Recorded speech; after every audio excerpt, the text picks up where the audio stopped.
The 2 times I got punched in the face were things I didn't write. So both times I was like, what the fuck, man?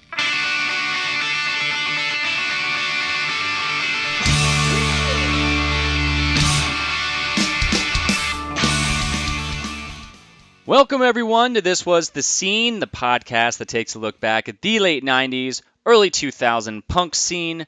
I am your host, Mike Doyle. Buddyhead Records was an independent record label from Hollywood, California that sprouted from the website of the same name. The label was started in 2000 with the pressing of a 7-inch single from the Icarus line, which was Kill Cupid with a nail file, and ended almost exactly 10 years later. The thing I remember most about Buddyhead was their posts where they gave out phone numbers and emails of bands that they didn't like so people could fuck with them. And what triggered my memory was talking to Alex Sarti in episode 57, which you should go check out after this one. And Buddyhead was brought up after Alex and I started talking about the time Midtown flipped their van and what Buddyhead wrote about it, which is like really fucked up, but we both started laughing, which is also fucked up because Alex was in the van when this happened.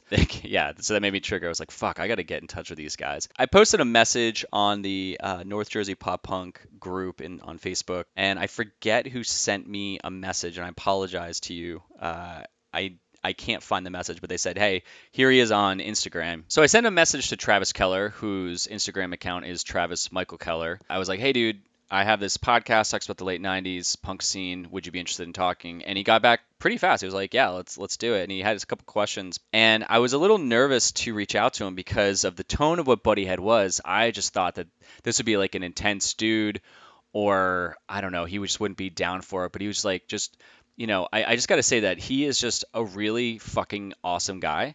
And you should definitely check out his Instagram because it's fucking hilarious. And go and check out his stories because they're really funny. He just does this ask me something. So all these people ask him all these fucking questions and he just has like the funniest fucking replies. But his account it's a mixture of just like art and shit he's doing and like real genuine stuff. I know that Buddyhead did what some folks would think is fucked up shit, but he's just fucking hilarious and a genuine fan of art. And I think that's what gave the website such power. The moment something would take away from the authenticity of music or art, he and the rest of the staff would step up and speak their minds on why they thought it was bullshit, and I just completely respect that. Again, he's just a fucking cool dude, so I was really stoked on this. And as I was editing this interview, I really, I enjoy all the interviews that I do, but this one, once this launches, I'm gonna be like, I'm gonna fucking listen to this again because he just had such funny fucking stories. I got him on the phone through Skype, which is this ancient method I'm using to record these. And this is what we talked about. Meeting people through his photography, calling Dave Navarro a lot, how they got so many phone numbers, living in Tarzana, the Icarus line, the transplants not digging one of their posts, Fred Durst, is he still down with the whole Buddyhead thing following him, drive-through records, and a ton more. So last week I talked about having people email me a song recommendation, and this week I got one from Jer T, J-E-R, capital T, that's what the email said, who wrote, the song that I like to recommend that people should go listen to, he didn't say that part, but leading up what he said was definitely Coctopus by Nowhere Fast. If Joe Polito could somehow get that up on the NJPP archives, that would be great. So thank you, JRT, for submitting that. If you have a song suggestion that you think people should listen to on their commute or the throwback, just email thiswasthescene@gmail.com. Shout out to Joe Bertoletti for the super nice email. Here's just a snippet of what he said. I've been rapidly listening to past episodes and have been loving the trip back in time. So thank you, Joe. That was a very nice email to open up and read. And I was super stoked that you had sent that. And a lot of people who have sent me emails, thank you again. They're really long, and I can tell how excited you are with this podcast, which is fucking great. So I appreciate it, and feel free to send more because it makes me believe that what I'm doing is, worth it. Check out the new merch on thiswasthescene.com. And if you want to donate, there's 2 donate buttons on the very top of the page. You can donate $2 one time if you want to, or you can make that whatever. And you can also donate $1 a month through Patreon. You don't really get anything extra for it. It's just because you get to listen to this shit. And it adds up for paying for the costs of this. And I definitely want to get a website up soon that's going to have a blog, and I want people to submit different stories about the past and kind of make it more interactive and open up to you guys to share, because I know there's people out there that I won't be interviewing, but if there's a blog, there's a space for you guys to tell your stories. I think that would be fucking super cool. So feel free to subscribe, leave a review, and share this with anyone who would love some punk rock nostalgia. With that said, let's get started. Thanks for taking the time to talk, man. Yeah, man. Thanks for having me on. Actually, I was looking through your Instagram. I was really surprised because it's like I felt it's like it's cool because you have all these photos, which I'm guessing you took back, like you took all these back in like the late 90s and 2000, right? Yeah, a lot of them. Yeah, some of them are later. Like there's even stuff I took this year and stuff. And there's like stuff when I was on tour with Nine Inch Nails, like in 2005, 2007. Holy shit.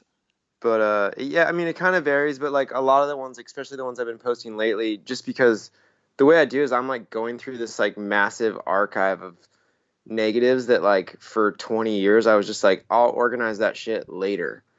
And Yeah. it just became like this massive pile of crap and I don't know what's there. So I've just been like kind of trying to organize it, and it's kind of why I started making the zines.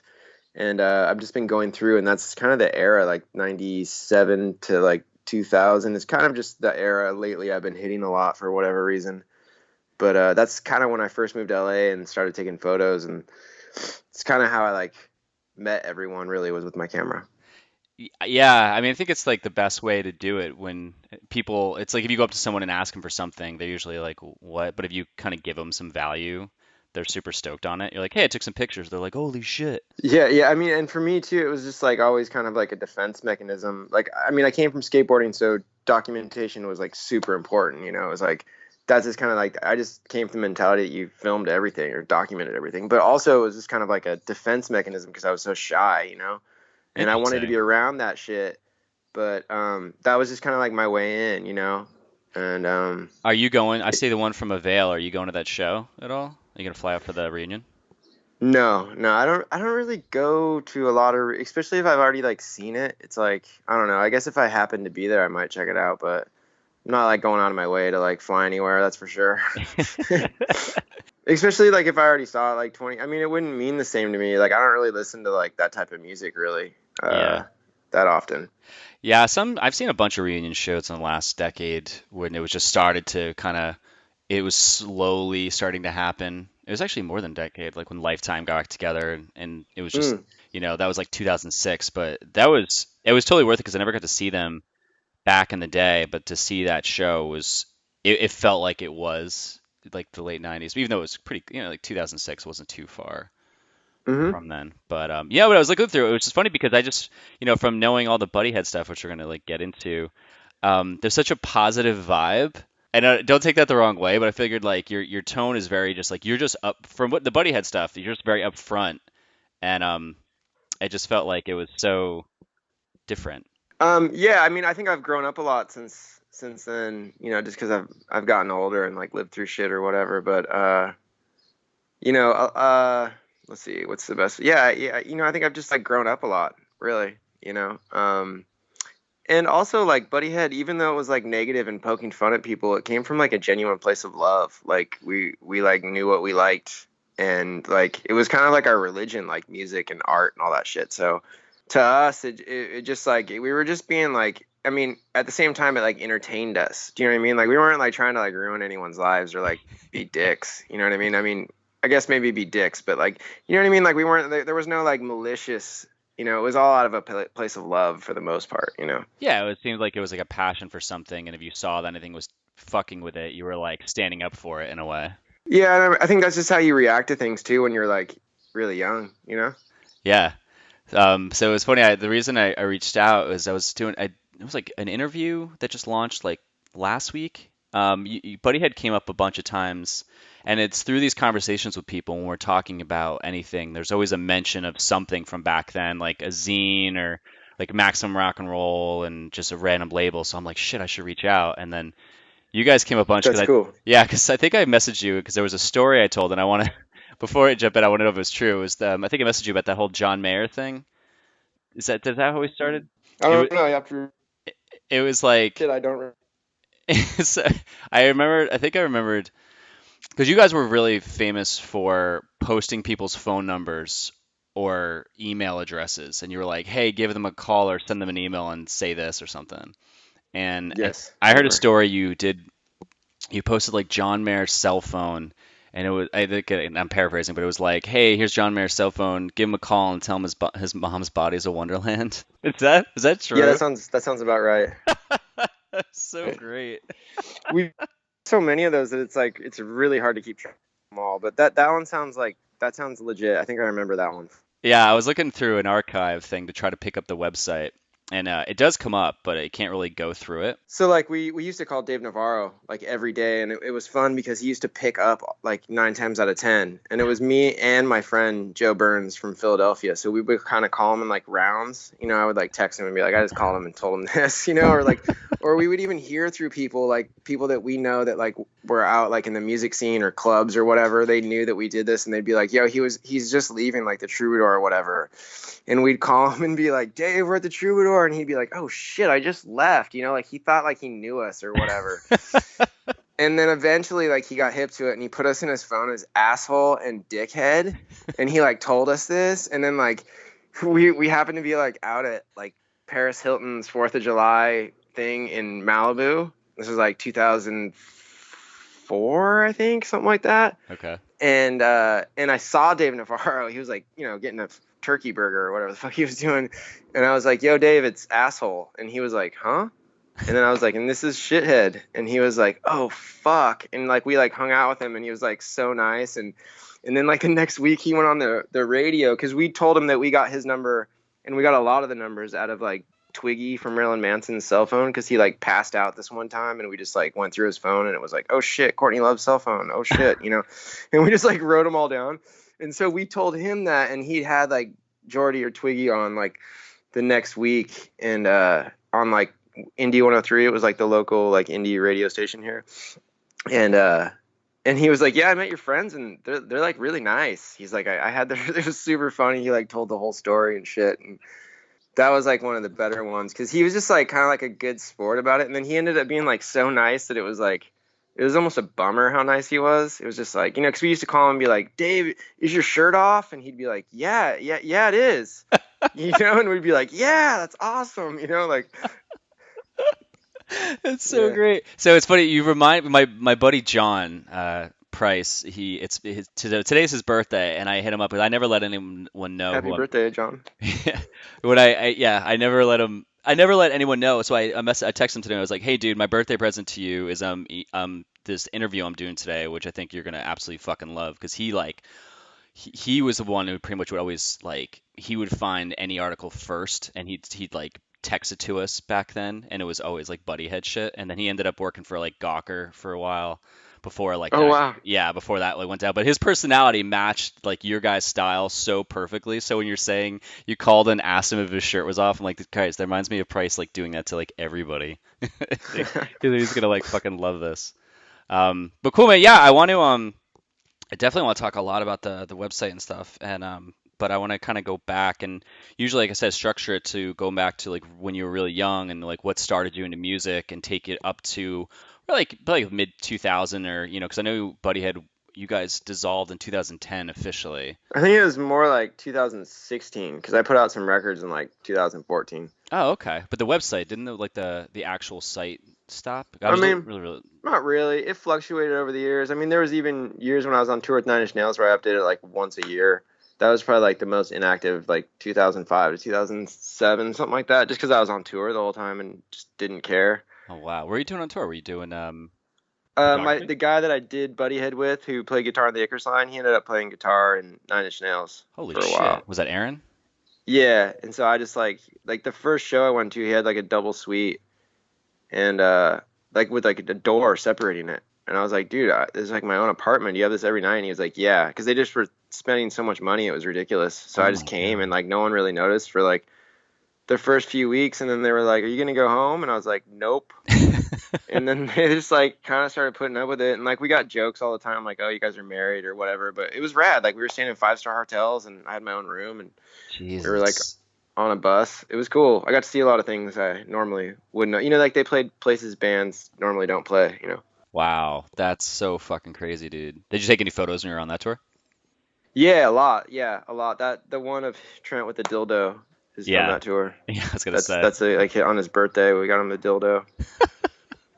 Yeah, as anyone listening, check out Travis Michael Keller.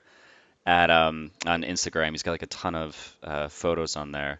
But yeah, dude. So I want to go back like way back to when you were young and like talk Yeah. about what was the first time when you were listening to music? Like what was it? It doesn't have to be punk rock or anything like that, but just some music in general when you first heard it and you were like, "Fuck, I need to just have this be in my life." Yeah, I mean, I think ever since I was like in first grade, I had music, like, but most of it was like stuff that, was like pop music or whatever. I think the first band that was like mine was when I was like 10. And it was Guns N' Roses' Appetite for Destruction came out. Yeah. And that was just like a big one for me. And then after that, it was like, Nirvana and like punk kind of at the same time. And, saw Nirvana. That was like a big deal. Nirvana and Mudhoney were like really heavily influential.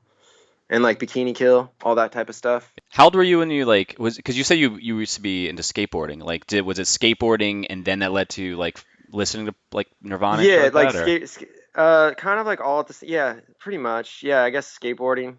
I would go skateboarding with like the older kids at the college because it's a college town where I grew up, which was crucial because there was actually like outside influence, uh-huh. as opposed to just being like a small town in Idaho. So I would go up to the college and like, find older kids, skate with them, and a couple of those kids passed me like a Minor Threat CD, and like I like never gave it back. You know what I mean? So it was like, yeah, through skateboarding and then just skate videos because they were such like especially in the 90s, it was such a different, like you could get underground music, because most people weren't on the internet really. And Yeah. even there wasn't much on there. So it was like, and it was always such like a smorgasbord of music too. It'd be like hip hop, like Gangstar, Nas, and then it'd be like punk. And it's like that stuff like really shaped my musical taste, like skateboard videos really. What did you get into photography right around this time or is that later on? Mm, Yes, teenage years. I got like a video camera first. Started making skateboard videos. We used to like make them, and I learned how to edit on like down at the Cablevision, and in our hometown, it was like the public access. They had like a non-linear like tape to tape editing machine, Jesus. and we would edit like tapes together, and then we my friend drew like covers, and we Xeroxed them up, and we sold them for $7, and like Trans World reviewed them and stuff, and we sold like hundreds of them out of my parents' house, and Oh then. shit. Just from that, like I got into photography, and it was just like for that, it was just like kind of like documenting my friends, like what we were doing, like pulling tricks and shit like that, and like trips we went on. But then, when I moved to LA, it was like my friend group switched from like skateboarders to like, and I did work for some skateboard companies when I first got here, but it was just I think I was just like I'm going on tour, like this is whatever, and but my friends group switched to like Sign, so it was just like I just kept documenting what was around me, and it was like the first night I went out in LA was like Canker Sores, which was like the Sign before they changed their name when they were like kids, Uh-huh. and it was at a record store that Joe worked at in Pasadena, and it was at the drive-in, and they played to like 7 people, and I bought like a 7-inch from Cedric outside on the sidewalk, and Oh it my was like, God. and then from there like we were kind of like they're like point like homies in LA for like the first part of their career, and then we ended up having like the same manager as them, so they were kind of like always in our sphere after that. And then like the second show I went to was like at that record store too, and it was like Carp and Canker Sores. So like the dudes in the Canker Sores, the Iggerson, they were always like promoting shows, and like I met them when they were teenagers. Like they came through my town, they were on break from high school, and I was like, who the fuck are these kids? Like, and they have like a record out, and like they're in a van by themselves, like no parents. I was like, the fuck, So I was like, I'm gonna be friends with them. And when I got here, they were like not only like playing shows and like getting on like tons of shows, like everything from like weird like Fat Records type bands, Warped Tour bands, to like FYP, to like everything. And then they were also like promoting shows too. So it was like I was just kind of like thrown in the middle of like this scene, and then also seeing how they were like kind of like promoting their band and just being able to put records out and just do all those things. I just like kind of fell right in the middle of it and started doing all the things they didn't know how to do, which was like, hey, I know how to build a website and fucking, take photos and all that shit. Well, how old were you when you because you said you grew up in Idaho? Yeah, I grew up in Idaho, and then I moved here when I was 17. Okay. So was it out did you move out there just to be in the band or you just saw them and then eventually Oh no, wanted I to be was in the just band? like, no, I was already moving. I was just like, I'm getting out of Idaho so I don't, marry someone I went to high school with and die here. You know what I mean? Like I was just like, to me, like I'd spent a lot of summers in California because one of my best friends lived in Sacramento, and I'd been to LA, and to me that was just like the center of music and art and and like skateboarding and like everything that I liked that where I grew up. There was no like subculture really where I grew up. It was like kind of like a wasteland, you know. Yeah. So and it just like didn't get cold, you know. Where in LA did you move to? It's funny, like I moved to Tarzana and I was like all stoked. I was like, I won. I moved to LA. This is awesome. And I like called the dudes in the Icarus line. I was like, I live in LA. And they were like, where do you live? And I was like, Tarzana. And they're like, that's not LA. You live in the valley, dude. Dude, And I was like, fuck. I used to live in Tarzana. Yeah, really? I Yeah. used to live on Reseda Yep. and Ventura, like one block toward the freeway right there. I forget what street it's called. There's like a Sharky's on the corner right there. Oh my God, I think I remember that. It is that. I mean, I was there in 2000. I moved there in 2001, I'm pretty sure and it's still there. Yeah, I was there in 97, but holy only for like shit. 6 months. Okay, yeah, I remember. Yeah, because I was right off the 101. I think it was on. I think it was like it was the 101 and like Reseda was like the exit or DeSoto, and Yeah, that's like right where I was. yeah. Crazy. I mean, there was like no one really went to downtown LA until like in the last probably like 10 years because that wasn't like a spot. But like the Valley is where I thought that a lot of people would fucking go, or like Hollywood. Yeah, I mean that's where I moved next. That's where I went right after that. That was my next apartment, was How Hollywood. so? And then How I was like, fuck you guys, y'all live with your parents still. Fuck you. I went from yeah, I went from Tarzana to Hollywood to Studio City. Yeah, I was like, I win. Fuck you. How long were you in Tarzana before you moved to Hollywood? Like 6 months or so. I got like a job because I'd like when I landed here, I like started working at some skate shop because I didn't know anything else. But I'd met this dude on the airplane on the way down. This like he was like a gay dude from West Hollywood, like ran a production company, and he was like, if you ever need a job, call me. And I was like, all right. So I fucking eventually called him, and I started like running tapes for them and like encoding tapes, like digitizing stuff and just going and getting lunch, like whatever. And then I started doing Buddyhead like 6 months into that job, or maybe just a couple months. And he saw it, and he like saw the potential, and he was like, "Just do that full time, and I'll still pay you." And then he hired Joe, and then he hired a couple of my other friends, and he helped us like kind of like start all of that. And like we had like an investor, and this dude that like believed in what we were doing. It was really cool. Wait, was this like Like if we wait, hold on though, what's that? because you guys like I want to like the timeline here because it was like LA. That was like right when I started it, like 98. Were you in the Icarus line? Like, were you in I there? was never in the Icarus line. I just like put out their first record and like toured with them, Oh, and like okay. I just kind of like did everything else. Okay, so you basically like let's kind of go in the order here because Buddyhead was a record label and then you started just writing shit on the website Well, after, right? what happened is like Icarus line, like okay, Canker Sores were a band when I moved here, Yep. and then their drummer died. He's this kid Tim Childs, and he died like on the way home from a rave. The car flipped and he flew out. So Jesus. they changed their name to the Icarus line, and about like the same time I started Buddyhead. Okay. And so wait, where was I going with this? What was your question? It was just kind of like the timeline. So, Oh yeah, so that's like 98, and it just okay. started as like a site for my photography, and because I couldn't afford like a portfolio, and then Iggersline went on their first tour, which was with Ink and Dagger. They like Yeah. literally like kind of talked to him on the phone about it, and then just like showed up in Philly with like all of them in a pickup truck, no amps. They just laid down in the back and drove straight out like 2 days, no stopping, to Philly. Showed up and then just like followed the tour, basically. Jesus. And like that was their first kind of like tour as the Icarus line. And then they interviewed Ink and Dagger, and when they got home, they were like, "Oh, we did this interview," and like that was like one of our favorite bands too. They were like mythical to us, Yeah. So it was like, so I put it up on the site because I came from like the world of fanzines and all that shit, So it was like it just seemed natural. It was like, oh, I'll put on the internet, like whatever. And then from there, we kind of just started doing other things like that, and then record reviews and all the shit, and then before we knew it, all of our friends were reading it, and then like people we didn't know at shows were reading it, and then like bands that came from other towns were reading it, and then like it like exploded, and like everyone in the music industry read it, and like people were getting mad, and we were getting like millions of hits. It was really surreal. And then around like 2 years into that, we put out like an Icarus Line 7-inch, and we did like the first show at the Smell, and it was called like Buddyhead Valentine's Day Massacre, and we gave out to the first 214 people this 7-inch that we pressed. And then after that, we put out Ink and Dagger's record, and then we kind of like started getting demos and became like a real label. But the first two were just like our homies. So like to go back though, like when you started the site, because you had mentioned like earlier in the interview that you were like when your buddy was saying like you would ask people, you're like, hey, I know how to like develop websites. Like sounds like you were just very technical savvy, like taking you kind of figure shit out, like editing video, shooting video, taking photos, and then like I mean, coding that was just websites. like how I entertained myself. There wasn't much to do where I grew up.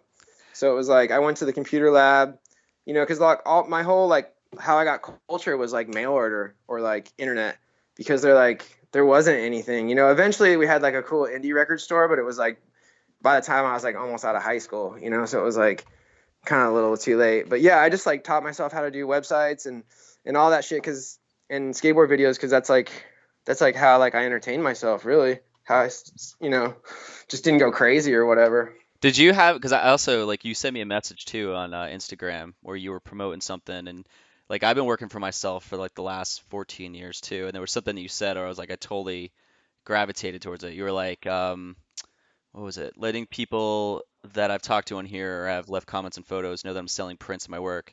And you were like, no pressure is giving people who showed up interest in the heads up. I'm all about I'm on my hustle, print them all. So it was like I totally appreciated that because like I love seeing people just do shit for themselves. And it seems like you pretty much have started that at 17 and like just didn't fucking stop. I mean, I've definitely had. Thanks for saying that. That means a lot. Yeah, it's But yeah, I awesome. mean, I've definitely had jobs throughout here and there for different reasons. Like, and even like 3 years ago, I was kind of like trying to figure out what I was doing, and like, I had a bunch of shit jobs. I worked in a couple bars, and like, I even before that, I worked in a fucking dog hotel where I just picked up dog shit for 8 hours. But I mean, yeah, it's fluctuated throughout. But it's also been like it's been a good ride for sure. But did you say like when you moved to LA, was that your vision to just like did you have an idea when you moved No, there? I had no vision at all. Even like when we started Buddyhead, there was like no vision, It was just like this is what we do kind of thing. There was never really like an attack plan or any of that. And then once Buddyhead got going, I was just kind of able to like ride the wave, I guess, There wasn't much planning. I think what I loved about it though is that I think the most what I consider success is anyone who's just putting out what they feel is just like natural. And it seems like you kind of like did that with the site. It was your own passion of just like, hey man, this is just what I think is funny, or this is what I want to entertain myself, and that's like I'm not doing this for anybody else. Yeah, for sure. It was just like, I mean, we kind of like weren't really accepted into any scene, like as the Icar sign and all that. So we kind of like once Buddy had started taking off, we kind of like built our own with like the label and just kind of the aesthetic and the bands we associated with were also kind of like misfit bands, I feel like. Yeah. Do you remember the first post that you had on there that just like went ape shit? I feel like it was, I mean, there was a few, like, it just depends. Like, yeah, I guess maybe like the Rules of Rock was probably like one of the first like really big ones where like mainstream media started like reposting it and we were like, what the fuck? How are they finding it? There was only like 5 music websites on the internet at the time. No one had Facebook. No one had, you know what I mean? There was only like so many. It was just getting a lot of hits because it was like one of the only music sites. And the other ones were trash. They were either like super corporate or just like not that cool. Did you ever feel like nervous when you were posting something? You were like, I don't know if I should do this, but then you did it and it just went crazy, and you were like, okay, but like it got like backlash for it, but you were like, I don't give a fuck. For sure. I mean, we said a lot of really dumb things, but we would like kind of egg each other on. I mean, especially when we started getting punched in the face a couple times, then it was always like, Jesus. all right, do we really need to make fun of that band? Like, is it worth it? It was more the thought process. Like, is it really that funny? And if it was that funny, then it was like, okay, fine, post it. But Like, like the 2 times I got punched in the face were things I didn't write. So both times I was like, what the fuck, man? Like, and it wasn't even that funny. Like the one time I got punched was the dude from the Transplant showed up. I went to the Plea for Peace show at the El Rey, yeah. and like Alkaline Trio played because we were like friends with them. And I walked out from backstage, and this dude was like, "Are you the Buddyhead guy?" And I was like, "Yeah," thinking he was gonna be like, "Your site's rad," and he just like punched me in the face like 9 times. And Jesus. I was just like, I'm not gonna fight you. And he was with a dude like in a Madball sweatshirt, and I was like, yeah, dude, these guys are gonna waste me no matter what. I was like, get it over with. But yeah, and that was like, I think the post just said like, "Good Charlotte sucks," which is like kind of a fact, and like not funny at all. It's like that's Yeah. what I got punched for. It's Really? like so yeah. But yeah, sometimes it was more like, is it worth it more than anything? But yeah, I mean, after a while too, it was just like, well, we've said so much crazy shit, go for it, you know? Did you like grow up? Were you a writer at all in like high school or when you were a kid? Not really. Like I barely went to high school. Like I skipped out on high school the whole time. But I did get interested in writing through like skateboarders that were writing like in Thrasher and stuff. This dude Steve Barra, who became like an actor, and he runs like the barracks and stuff. He used to write like the intros to like Trans Worlds and stuff. And they were always kind of like sappy, like about life and shit, not really about skateboarding. Like I was like I'm trying to like really dissect like how you go from like I'm just so fascinated about just like that scene in general, but this is so interesting to me because it's like just little pieces here and there just like kind of come together and it's like what was the thing, the perfect storm that made this website, and it just sounds like you had a big passion for just creating your own shit and I like mean, we the were kind music. of in the middle of something cool too, like, I had unlimited access to this like small punk scene. It was like my friends were putting on the shows. We were peers with all the bands that were playing. Do you know what I mean? So we had the access to that, and so we kind of just started documenting it, and like, because a lot of those bands weren't getting like mainstream music press. Do you know what I mean? And we Yeah. came from like the world of like putting our own shows on. You make the flyer, you hand them out outside another show, like put your own record out, book your own tour. Do you know what I mean? So like we that was kind of like the intent, was just to kind of shed light on bands that weren't really, we felt, getting attention, and just kind of like documenting like our world, and then it Yeah. like obviously got bigger from there, and we started like talking shit on mainstream bands because why not, it's fun. Did you build the site from scratch or was it on like a WordPress? Was WordPress No, it back was then? before WordPress. It was all HTML. Wow, Jesus Christ. So you're like just open this thing up and just going to town and writing shit and Hmm.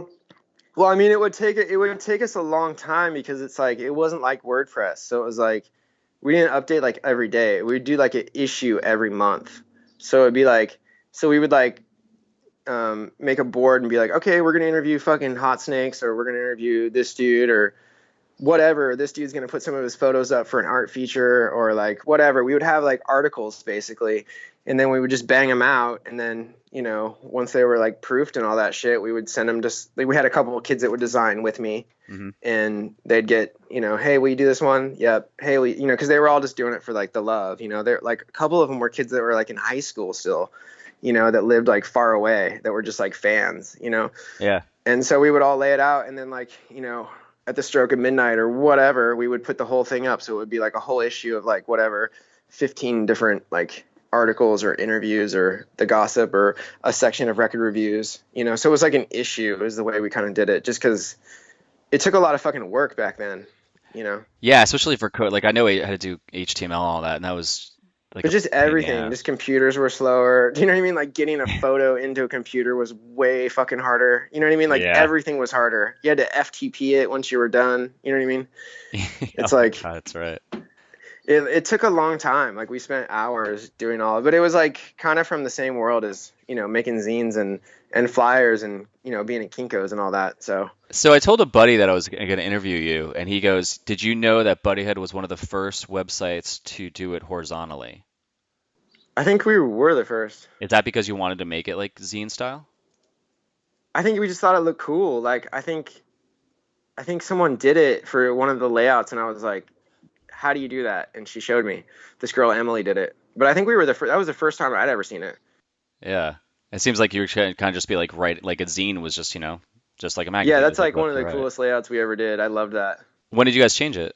I think we had it a bunch of different times. We had Really? it was just kind of like a greatest hits. I would always bring it back. But yeah, I mean, we just try to keep it interesting too, so we would change it up, Did you ever get to a go to point different where layouts. did you ever put it onto like a WordPress thing like later on? Yeah, yeah. Like later on, I did like, fuck, I don't even know what year, like 2006 maybe. This dude Meathead, he like helped me import it all. That's just Okay. his name, Meathead. He like drew cartoons for us and stuff. He runs like a Nine Inch Nails fan site. So yeah, he put it all into WordPress for us. Shout out to Meathead. Took forever.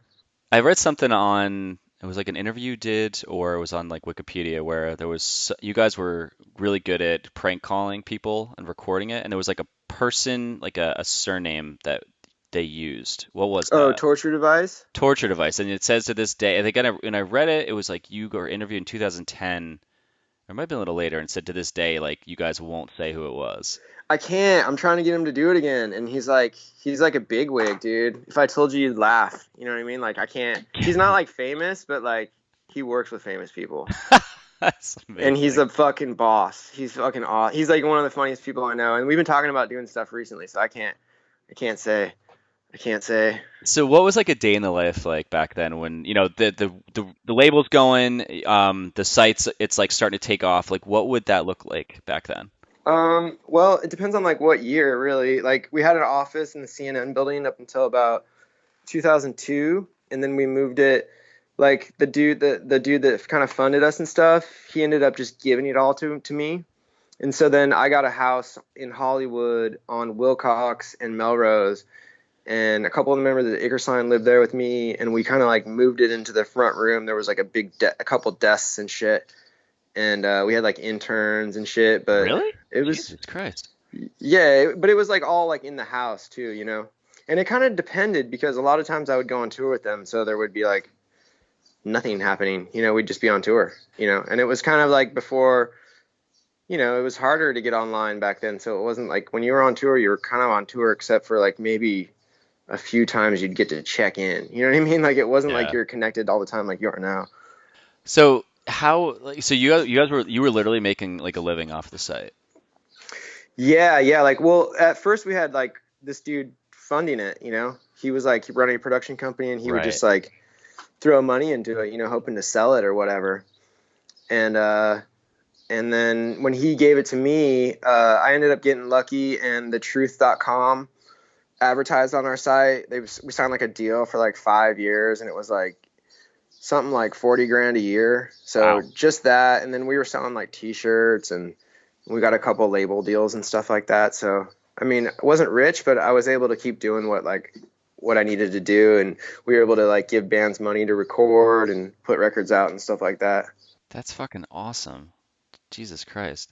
So like when you were getting funded and all that, was there ever a point, like I kind of keep going back to the whole thing with because the stuff you guys put out was so, I mean, it was like jaw dropping to us back then because it always started with, dude, you got to hear what fucking Buddyhead just said. Like that was always the way it would start, and then we were like, Jesus Christ, and it was like, here's, Fred Durst was like a huge target for you guys. It seemed like it was like, here's his address, here's his email, he was like all this information. And we're You know, like, and this is Jesus. this is a really funny story on that. Yeah. So like years later, like I don't even know what year, but like late 2000s, I met this girl and she was like, I've got to tell you, you ruined my life for like 3 years. She was like, I was a receptionist at Fred Durst's office. And because like when we put his number up, it was like, yeah, we put his cell phone up, but he'd like change it right away. But he had this work number and it was like the main Interscope number. And you like this one number, it would just be like a alphabetical directory. So you would just type in DUR and it would like go right to his desk. Like they couldn't change it. You know what I mean? It was like, and she said like for like 3 years, she got like 200 to 300 calls. Just like, hey, can you tell Fred Durst he's fat? You know, it was like, she was just like, dude, it was insane. I was like, you should have quit. What made him a target for you guys? I mean, they were like the biggest band in the world. It was insane. It was just like it seemed like a Saturday Night Live sketch to us. You know, we were just like so rigid and punk and just like, you know what I mean? It was like the opposite. It was like this jock dude playing like rap rock. You know, it was just like sacrilege to us. You know what I mean? It was just dumb. Like we What just couldn't believe it was like this is America. You know?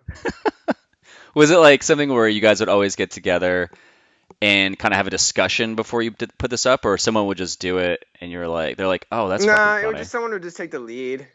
You Yeah. know, and then it would be like, you know, a lot of it was like we would collaborate on stuff, but someone would like start it or whatever, and it would go back and forth. Just because things took so long to go up that we just like, you know, make it bulletproof. You know what I mean? Hmm.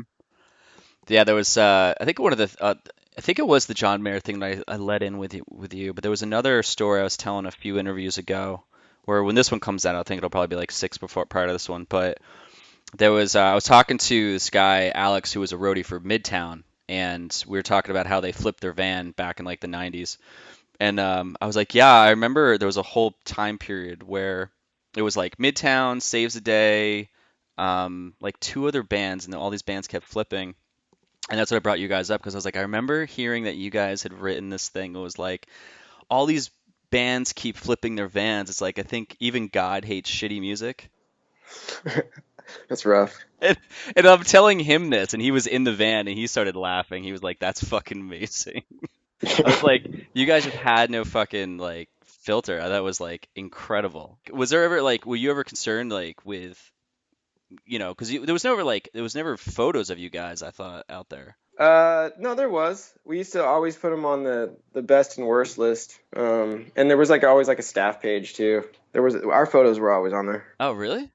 Yeah. Did you ever like get kind of nervous about that? Yeah. I mean, later on, only when I got punched in the face, really.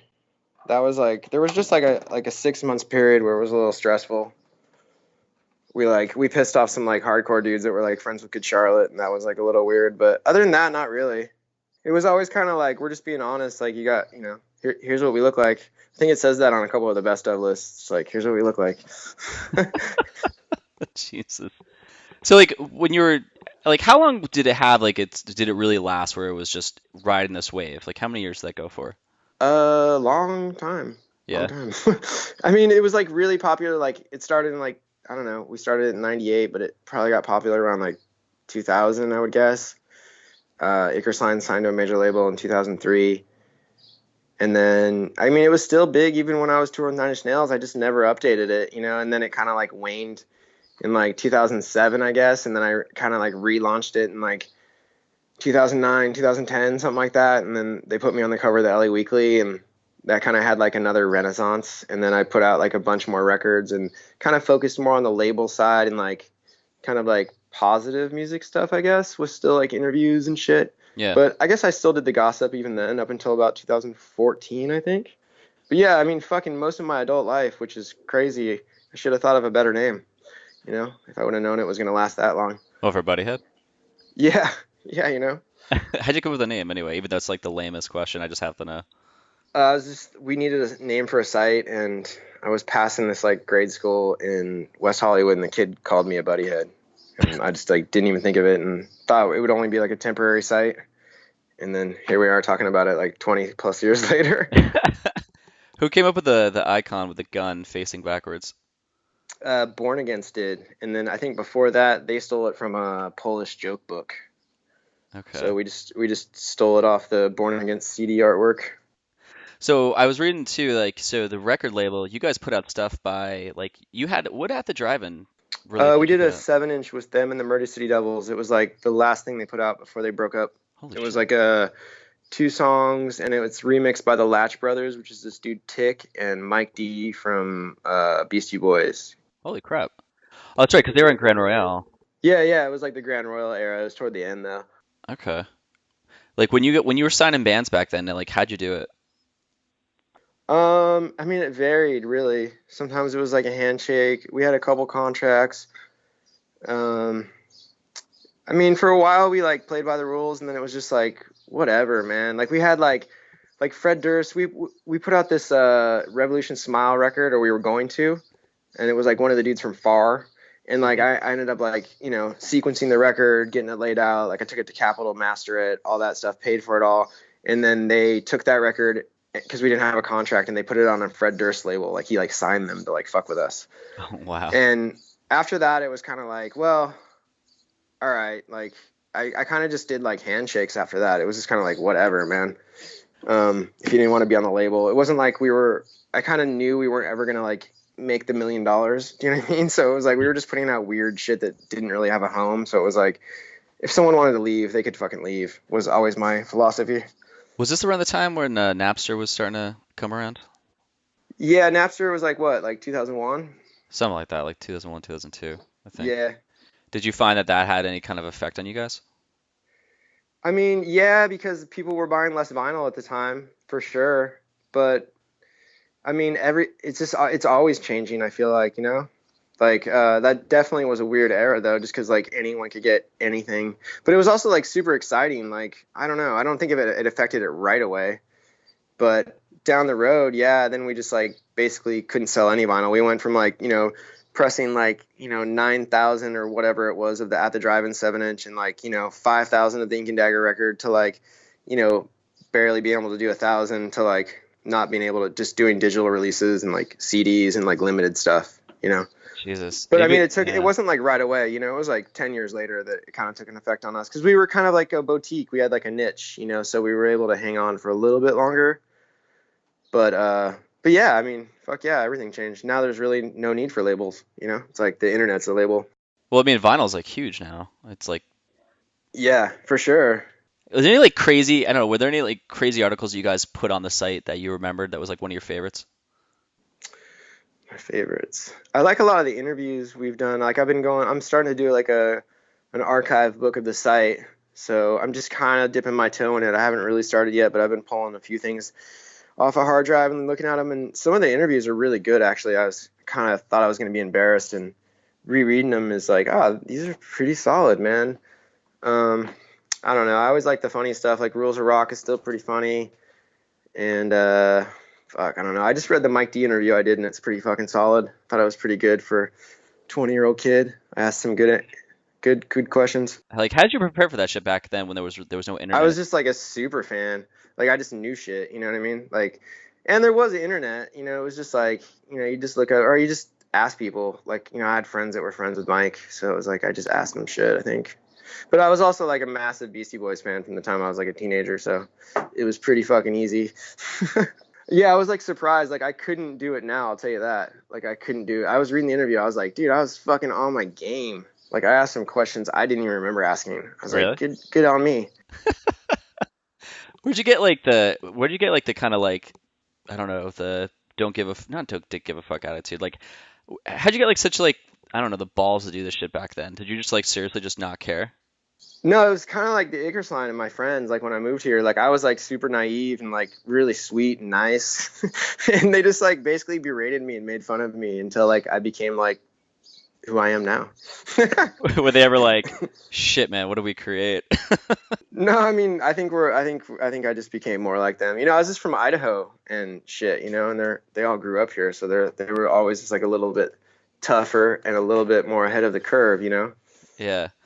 Do you ever You know, like, and then it all evened out. You know, the older we get. You know, but. do you ever get kind of like over the whole like Buddyhead thing following you, or you still, it seems like, I don't know, it seems like you're still like down with it. Yeah, I mean, for years I kind of hated it, especially like I don't know, like 2014, 15. It really felt like a burden. It was like the last like 4 or 5 years I did. I should have stopped it way before I did. It was just like every time I had to update it, I was like, I fucking hate this shit. Like it almost felt like I was doing homework, and it became really unfun. But now that I've had a break from it, and like, and now it's kind of allowing me to have like kind of like a second life, and like now all these photos that I kind of took secondary, not really secondary, but it wasn't like ever my main focus, you know. It was just like I take photos too, you know. And now because of it, I'm kind of able to like live and sell my photos and put out zines, and there's people that care, and like reconnecting with those people, and like that's what's cool about Instagram for me. Like I actually really like Instagram. Everyone talks about how awful it is, and I have such a good experience because it's just connecting with all these people that like this thing that I did, like they'll tell me that it like affected their life positively, you know, and they got into all this music, or because of it, like it gave them confidence to do this, and you know, they always do something kind of cool. They're always like creative people, and it's kind of neat to like know that we did something that meant a lot to a lot of people, you know, like Yeah. there's very few like fair weathered Buddyhead fans that are like, oh yeah, I've heard of that. You know, they're always like, dude, I fucking love that shit, you know, and that's fucking cool, you know. So I kind of like have come back around to like loving it in this weird way. Now it's like, and kind of like rereading some of it too. It's like, yeah, it's fucking rad.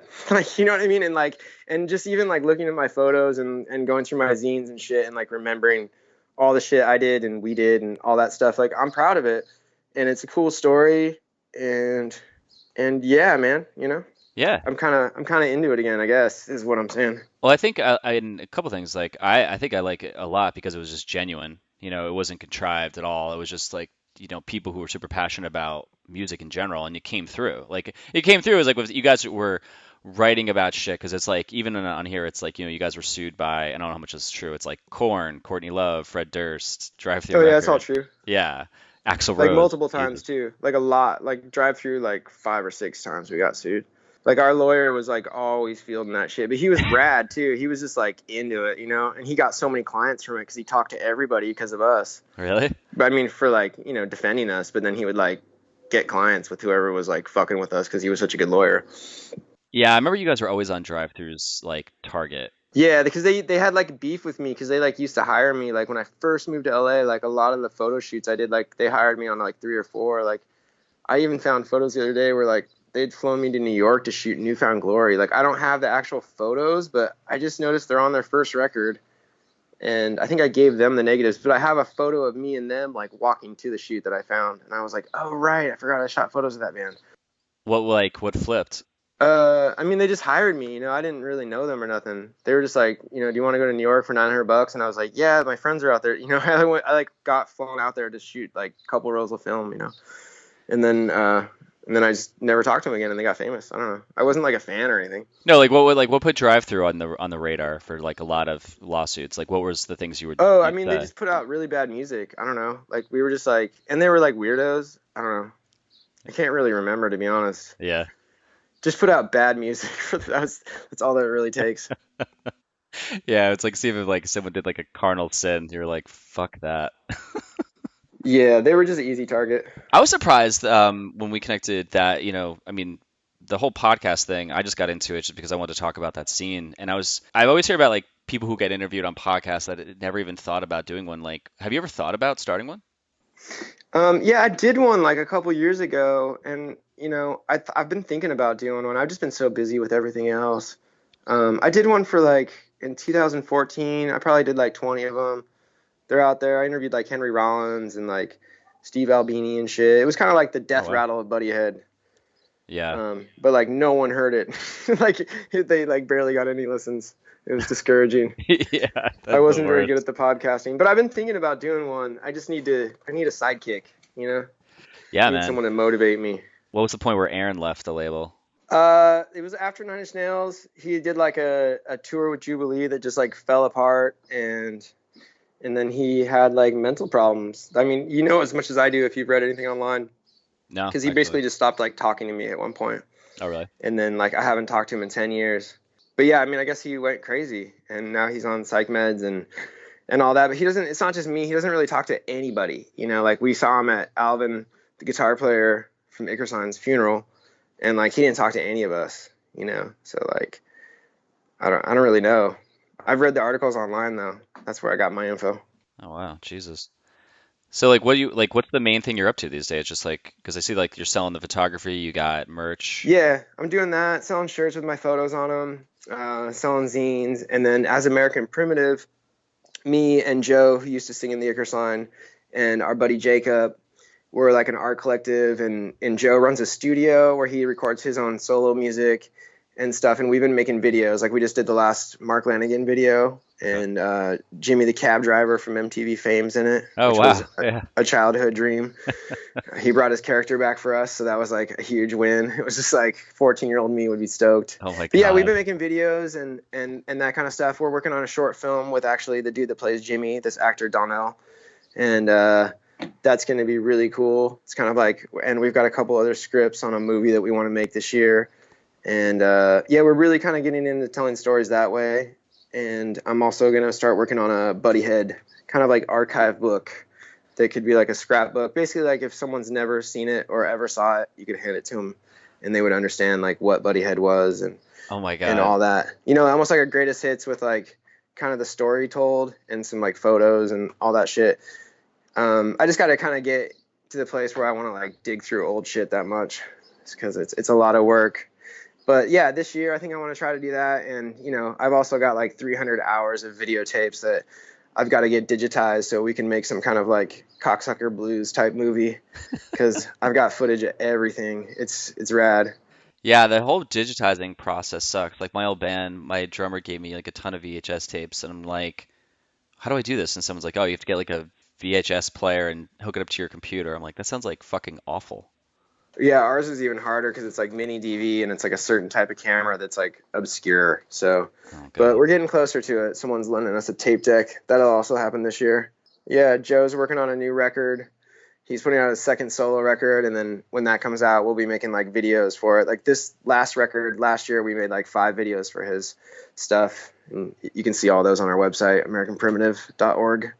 Nice. But yeah, he's finishing up his second record, and then hopefully when that comes out, we'll get to play some shows around the world and because he doesn't have a band now. It's just like him and beats. So me and Jacob are usually the band. We usually come and just take photos and make sure shit runs smooth. It's awesome. What 2019. So you literally have all of the like articles you've written, it just in a hard or like just in a save somewhere? Yeah, I just got them on a couple hard drives, and then I've got like Wow. hard copies of some of it. At some point, I printed out the site, so I've got like a stack of it like printed out if I need like a backup.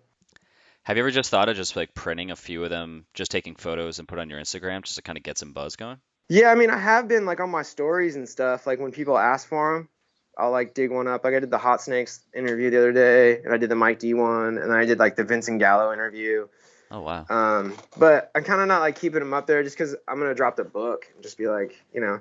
But yeah, I've been putting bits and pieces up there, and like whenever people want to ask me shit about it, I'm definitely open to talk about it. But I think once I start like digging into that stuff, I might as well just like get down and like make a book, you know. Yeah, man. I feel kind of dumb just like throwing it up on Instagram. I gotta like make some stuff. And right now I'm just finishing up another zine because I've been doing all these like questions on my Instagram where people ask me shit, and I'm gonna do like a little book of those because they kind of tell a story, and some of them are kind of cool. So I'm gonna do like a little cheap zine of all my favorite ones. Yeah, I've been seeing that. Like you have like the ask me shit and Yeah, I think it'll be cool because it's something that comes from like a disposable like internet site, you know, and it's like to make something physical out of that. It's kind of cool, and I don't know if I've seen that before, so yeah. I'm kind of excited about that one. Yeah, man. I mean, you obviously have a fucking style for writing. So I think Yeah, or lack of, yeah, for sure.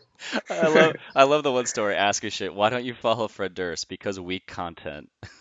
I mean, I was just like, dude, I don't follow a lot of people. I don't know. Sometimes I just don't even know what to say. It's hilarious, dude. Yeah, anyone like listen, you gotta go follow him because the story part's amazing. What's the dude with the drugged up thing that's up there right now? He's like in a hospital or something. Who? It was like it's on your That kid, the story, Dubai yeah. was lit kid. Yeah, you Yeah. gotta go. Yeah, YouTube Dubai was lit, dude. It's one of my favorites. It's like this kid on like laughing gas, and he's like talking shit to his mom, and he's like saying how he was like in Dubai with hookers and it was lit and all this stuff, and they're like, who were you there with? And he's like, Rocco, my friend Rocco. And they're like, who's Rocco? And he's like, Rock'em Sock'em. It's sick, dude. You gotta watch it. It's funny. That's amazing. But he just like rambles and like starts cussing at his mom and shit like for like 10 minutes. It's really funny. Oh my god.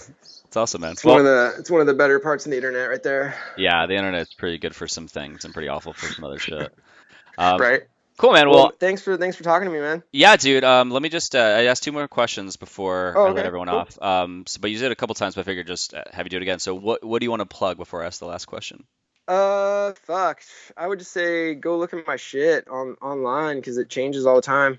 You know, check out my shit if you like it. Awesome.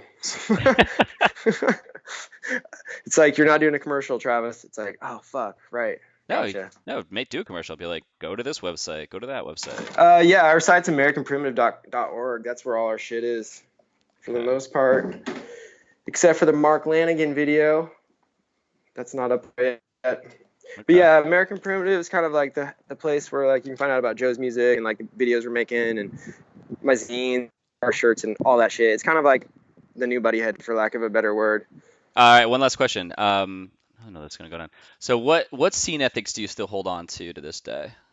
I mean, just same thing I've always done is just like trying to be like true to myself, but also like keep growing and like learning and like being a better person, kind of, you know, like getting better at all this shit, you know, but like at the same time, like remembering like why I do things and like, you know, to like stay happy is like the most important thing to me, and like, you know, kind of be like the boss of my own shit, I guess. Yeah, that's awesome. But yeah, just to stay like true and like just be real, you know, not be like, don't fake the funk, but at the same time, like get paid, because that's something I never did before. Like I always like ran for money, and I don't know why. You know, that was like something that like the scene taught me that I wish it wouldn't have. That was like, or at least maybe I misinterpreted it, you know. Interesting. But that was something that I took from it. It was that like money was bad or evil. But I think like if it's done rightly and on your own terms, fucking it's powerful. You know, so like I guess that's where I stand on that.